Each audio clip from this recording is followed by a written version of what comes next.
I do want to take you out live right now as we are getting the Israeli government briefing live happening now. Let's head over there and listen in. Thanks, Rob. I feel like the old joke.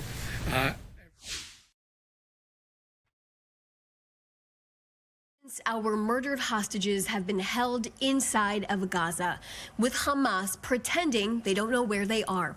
13 of our deceased hostages are still in Gaza, and we are committed to bringing each and every one of them home, no matter the stunts and games Hamas tries to play. We open today with deep sorrow, bearing the weight of the most painful news, the loss of one of our courageous soldiers. Since the war began, 921 IDF heroes have been killed. These are not just numbers. Each one had a story, a future, and was a whole world that's now gone. Master Sergeant Reserves Yona Efi Ephraim Feldbaum was 37 years old and was from Zayit Ranan. He fell in battle in southern Gaza yesterday when Hamas breached the ceasefire. Master Sergeant Feldbaum was an American and Israeli citizen and was the father of 5 children. A horrific tragedy that has now left a family fatherless. After he was killed, he was promoted to the rank of major. He will be laid to rest tomorrow at Mount Herzl military ceremony. And speaking for Israel, the Prime Minister sent his condolences to his family, saying that the nation embraced them during this very, very difficult time. The Prime Minister said Efi fought heroically against the Hamas murderers and gave his life for the security of Israel. His bravery and heroism will be cherished in our hearts forever. May his memory be a blessing. On our hostages, another day has passed, and we still haven't received the remains of any of our 13 murdered hostages in Gaza. It comes after an extremely tense 48 hours filled with deception, lies, and cheating by Hamas, cheating Israel, cheating President Trump, cheating the Americans, and cheating the world. Israel has a contract and an agreement with the Americans under this deal, and Hamas has a contract under this agreement with the Americans. As we uphold our side, the Americans and President Trump continue to be cheated by Hamas. Prime Minister Netanyahu often quotes Winston Churchill, who once said, "A lie gets halfway around the world before the truth has a chance to get its pants on." Israel continues to work tirelessly to show journalists the truth about who Hamas really is. Yet too many in the press have chosen the easier path, repeating Hamas's propaganda instead of challenging it. When you repeat their lies, you become part of the problem. Hamas can find our hostages' bodies, and we know this based on evidence and precise intelligence. It is evident, it is clear, and yesterday's drone video proves they are holding onto the remains of our hostages to pull stunts to prolong this. A true testament that the terror group doesn't want peace. Instead, they want to continue war. Not only does the terror group mess around with dead bodies, their disregard for our murdered hostages speaks volumes.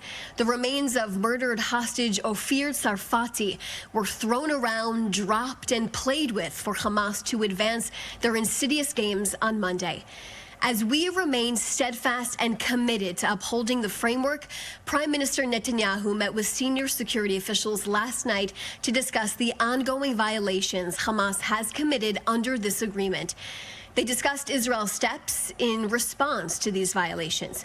Now, near the conclusion of that meeting, Hamas terrorists in Rafah carried out an attack against IDF forces behind the Yellow Line, which is an area under Israeli operational control, all in accordance with the ceasefire agreement in Gaza.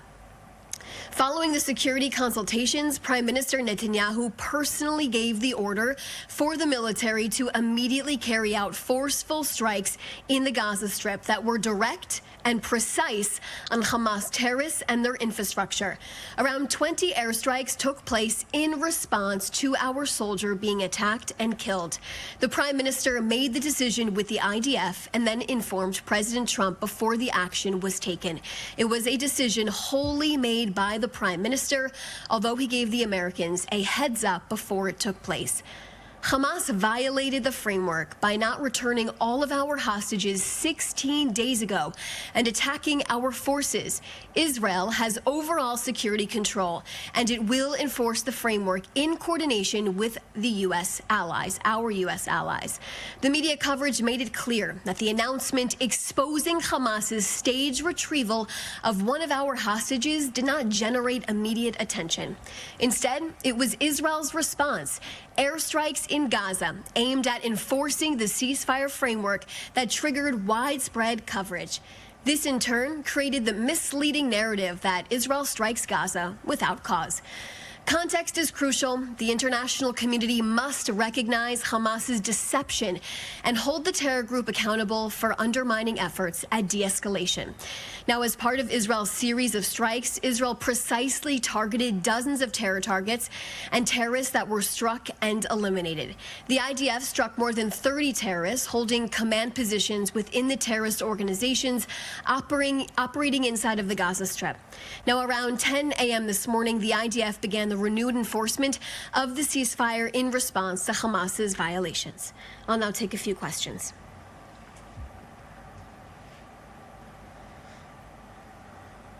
From Kano Wantabe, excuse me, I don't know how to pronounce this, Nikkei Japan. Will Israel conduct airstrikes in Gaza if there's a violation of the ceasefire deal by Hamas? How can we say that ceasefire is being held when the IDF conducts the attack occasionally? So clearly, I can tell how you're framing this question, and it's quite unfortunate because you are also in part of the camp who decided to probably just report Israel strikes Gaza. Israel struck Gaza and specifically targeting terrorists and its infrastructure in the Gaza Strip for a reason. One of our soldiers was killed and other soldiers were attacked yesterday. And this is why Israel conducted its strikes. And also to enforce the ceasefire agreement. Let's not forget, I will continue to reiterate day after day, we are demanding for all of our hostages to be returned. Hamas violated this ceasefire agreement 16 days ago. We were supposed to get all of our hostages back within a 72-hour window. Here I am, day 16 days later, and we still have 13 deceased hostages in captivity. As you can clearly see from yesterday's video that was released from our IDF drones, you can see Hamas has no interest in really returning our hostages. They just have an interest in keeping this war going. Or Shaked from Israel Hayom. There are reports that 2 bodies of hostages will be delivered to the ICRC by Hamas. Can you confirm that will be the case? And are there any indications that this is happening tonight? So, or we did see those reports. In terms of that, Israel is ready at all times to receive our deceased hostages, although we have not received any indication they will be coming back right now. Hannah Julian from the Jewish Edition. Why is Israel continuing to support and observe the ceasefire when Hamas is not holding up its end of the deal and 13 murdered hostages still remain in Gaza? We are working extremely close with our American partners on this in full coordination, hand in hand. So every step that we take, we are coordinated with them. We want to see this war end. We want to see the 20-point plan come to fruition. We want to see Gaza pose no threat to the state of Israel. And we want to ensure Hamas has no part in governing the Palestinian people in the future. They are demilitarized, they are disarmed, Gaza is demilitarized as well, and demanding for the release of our 13 murdered hostages. So, of course, Hannah, we are watching this very, very closely. Our patience is starting to run out after Hamas made a commitment to President Trump and the Americans that they will deliver on this plan. Here we are 16 days later, Hannah, and we still don't have our 13 hostages back. Our patience is running out for Hamas.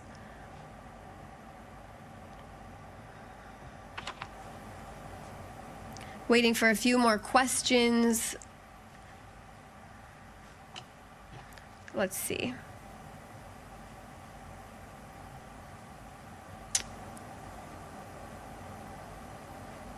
Okay, so those are all the questions that I see right now.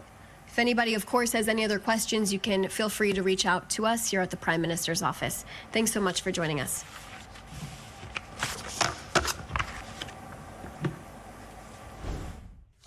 All right, so we were just getting an update there from the Israeli government as the IDF shared this here. Israel's military saying today that the ceasefire was back on in Gaza after it carried out heavy airstrikes overnight across the Palestinian territory that killed 104 people, including 46 children. That's all according to local health officials. The strikes, which are the deadliest since the ceasefire began on October 10th, marked the most serious challenge to the truce to date.